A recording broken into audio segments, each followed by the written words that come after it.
Il y a là tout un ordre d'idées en l'air, comme celui de la psychanalyse aujourd'hui, où tout le monde prend son bien.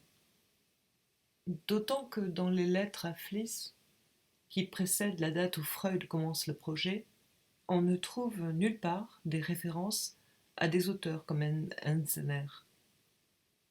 Freud n'avait aucune raison de les cacher, mais au contraire, Freud est là, à la pointe de sa recherche. Il l'ouvre à l'image banale de l'enfant qui vient se trouver là avec fraîcheur et passionnément annoncé. Il est surnommé, avant la naissance, dans un concept psi, phi, oméga. Il est fiévreusement mis à jour, puisque Freud le commence au crayon, au retour d'une rencontre avec Fliss, l'écrit en 2 semaines, le lui expédie inachevé, et ne le lui réclame jamais depuis. Ce qui ouvre des horizons sur la réaction très peu narcissique de Freud à ses productions. Et c'est ce caractère très avancé, et nullement rétrograde du projet, qui explique en partie les appréciations que Freud donne sur son texte et qui semblent d'un ton inhabituel chez lui. Il a le sentiment d'avoir construit une sorte de machine où tout se trouve à sa place, les rouages s'engrainent, on a le sentiment de se trouver réellement dans une machine qui ne tarderait pas à fonctionner d'elle-même. Mais quelques jours plus tard, il écrit : « Ça me semble être une sorte d'aberration. » Je ne crois pas qu'il y ait dans ces deux aveux, qui sont choisis entre beaucoup d'autres semblables, une réelle contradiction. On a plutôt le sentiment qu'il y a deux images inversées d'une même visée. Freud construit là un modèle, au sens originel du terme, et non pas à celui qu'on tend à lui donner aujourd'hui d'un symbole, système de concepts, voire même de références éloignées de l'expérience. Si j'osais, je dirais que ce projet, c'est son graphe à lui.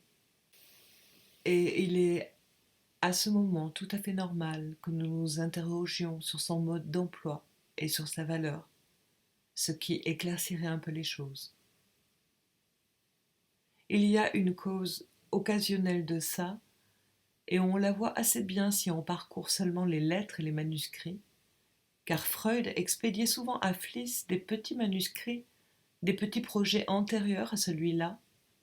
Si on regarde ces lettres et ces manuscrits antérieurs, on s'aperçoit qu'il n'est à peu près question que de la névrose actuelle, de la névrose d'angoisse, sujet auquel Freud consacre 2 articles dans cette même année 1895.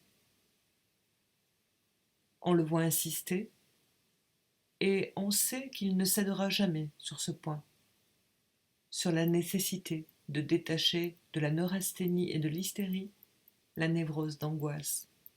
Une forme de névrose où il n'y a pas actuation médiatisée du conflit, mais actualité immédiate d'une tension. Il déclare connaître à ce moment-là de sa réflexion 3 mécanismes de la formation des névroses.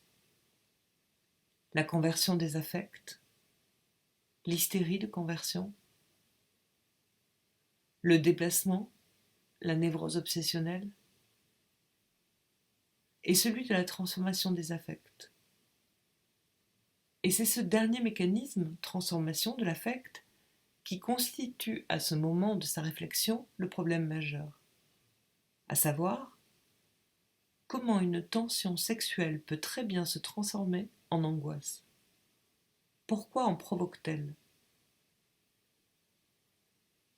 Il est à peu près certain que ce sont de telles questions qui motivent, dans l'actuel, la rédaction du projet. Ce qui ne veut évidemment pas dire qu'elle en épuise le sens. Et Freud commence à répondre à une telle question dans un manuscrit antérieur, en utilisant des concepts et des distinctions qui trouveront leur plein développement dans le projet de 95. À savoir, je résume rapidement, l'excitation peut être exogène, excitation qui crée la tension, et il n'y a pas de problème le processus d'inertie peut fonctionner sans difficulté dans une sorte de généralité, le stimuli n'est pas spécifique et la réponse n'a pas à l'être. Il suffit que la tension soit déchargée. Et le problème ne commence que dans le cas de l'excitation endogène, c'est-à-dire de la faim, la soif, l'impulsion sexuelle.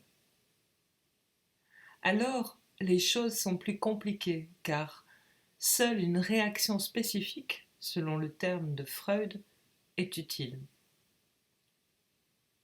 C'est-à-dire qu'à une excitation donnée, il faut une réponse donnée, et non plus n'importe quelle décharge. Si la réaction spécifique se produit, la tension disparaît et croît selon le schéma suivant. La tension physique atteint un certain seuil, elle se transforme alors en ce qu'il appelle libido psychique, et elle entre en connexion avec des groupes de représentation capables de déclencher la réaction psychique. Mais si cette réaction spécifique ne se produit pas, que s'est-il donc passé?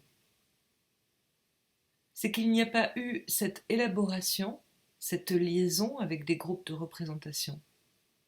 Autrement dit, dans un langage qui nous sera peut-être plus accessible, il n'y a pas eu ici de médiation. Et c'est le principe de l'angoisse telle qu'elle se manifeste dans la névrose actuelle. D'où les questions. Comment s'effectuent ces médiations nécessaires à la transformation? Quel en est le lieu, le support? Et je pense que ce sont de telles questions qui orientent, qui motivent, dans cette période, la recherche de Freud. Tout ceci, plutôt pour vous montrer qu'il ne s'agit absolument pas dans la conception de réélaborer ce modèle d'un schéma qui serait plus ou moins révolu par Freud au moment même où il l'édifie. Et l'on peut même dire que dans ses apports essentiels, il ne le sera jamais. Toutes les thèses, toutes les distinctions fondamentales s'y trouvent. Jones, qui est un peu plus flottant dans son appréciation de ce texte, mais comme nous le sommes tous nécessairement, dresse le catalogue de ces distinctions et de ces thèses. Je ne vais pas vous le lire en entier, mais simplement vous en donner une idée.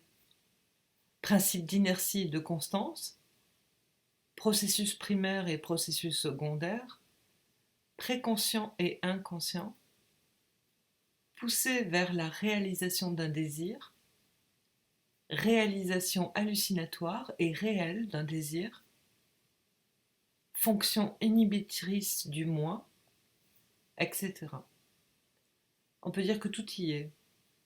Et c'est d'ailleurs intéressant de comparer avec l'espèce de catalogue que j'ai fait tout à l'heure, en ce qui concerne les études sur l'hystérie. On a vraiment là deux faces de la recherche de Freud.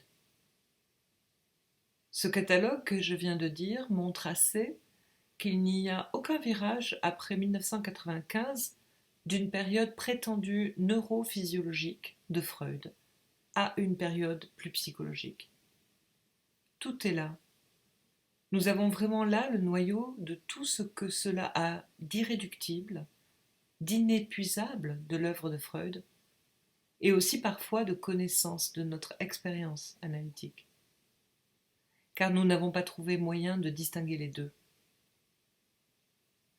Donc si on a, et nous avons, le souci de ne pas utiliser indéfiniment les concepts analytiques, entre guillemets qui peuvent être plus ou moins d'ironie ou d'irrespect, ou simplement d'une sorte de suspension de jugement toujours remis à huitaine, il faut bien que nous interrogions un tel texte, que nous nous demandions tout bonnement qu'en pensons-nous aujourd'hui. Je ne suis absolument pas en mesure de répondre à une telle question si franche. Tout au plus puis-je fournir, à partir de ce qu'a dit la dernière fois le docteur Lacan, quelques éléments à une réponse en fonction de mes étonnements devant la première lecture du projet. Et en nous demandant d'abord quel rôle joue la réalité dans cette construction, dans cette première construction de Freud, là, il faut l'avouer, nous allons rencontrer une série d'affirmations, à mon sens, on ne peut plus surprenantes. Nous trouvons quoi comme postulat? Nous trouvons l'idée que tous les malheurs de l'organisme commencent avec des stimulations internes, c'est-à-dire avec les besoins, c'est-à-dire avec la vie. Dès que le schéma pur et simple de l'acte réflexe n'est plus valable, c'est-à-dire le schéma stimulus externe-réponse, circuit stimulus-réponse, et encore parler de réponse c'est trop dire, car le terme implique toujours plus ou moins des adaptations, il y a simplement dans le schéma de Freud transmission d'une excitation à travers un relais, un lieu de passage qui n'a pas d'autre raison d'être que cette transmission. Je pense qu'il y a là une référence à l'électricité. Dès qu'on sort de ce schéma, il y a un bouleversement du principe d'inertie. Freud écrit: l'organisme n'est pas en mesure d'employer la quantité des excitations qu'il reçoit. Pour les fuir, sous la pression des exigences de la vie, le système neuronique se voit contraint de constituer des réserves de quantité. La question qu'on se pose est: contraint par quoi? Il est à peine besoin de souligner l'étrangeté du raisonnement et cette évocation d'une sorte de finalisme qui est d'autant moins compréhensible que l'organisme, dans son principe, ne paraît absolument pas voué à la vie. La vie apparaît là comme une intruse qui pose à l'organisme des questions pour lesquelles il ne trouve dans son équipement, dans ses montages, aucun moyen de réponse. Il n'y a vraiment dans la conception de Freud aucune ébauche d'une espèce de structure préformée qui indiquerait à l'organisme une quelconque marche à suivre, et pourtant, c'est cet organisme qui va édifier sa fonction secondaire. Il y a, à mon sens, une telle hérésie biologique qu'on ne peut sans doute la comprendre que par référence à un champ d'expérience proprement analytique. C'est ce qu'annonçait tout à l'heure le docteur Lacan. En somme, nous sommes si loin de l'éthologie qu'on est obligé de se référer à la dimension éthique, si j'ai bien compris, et il est manifeste que la question que se pose Freud tout au long de ce texte, c'est comment ça marche, comment ça fonctionne, ça. C'est-à-dire ce qu'il est prêt à appeler la fiction de l'appareil psychique, et que sa pensée, à l'origine, est aussi éloignée que possible de toute perspective génétique avec ce qu'elle implique de maturation intellectuelle. Voilà donc le postulat de base tel qu'il l'énonce à peu de choses près.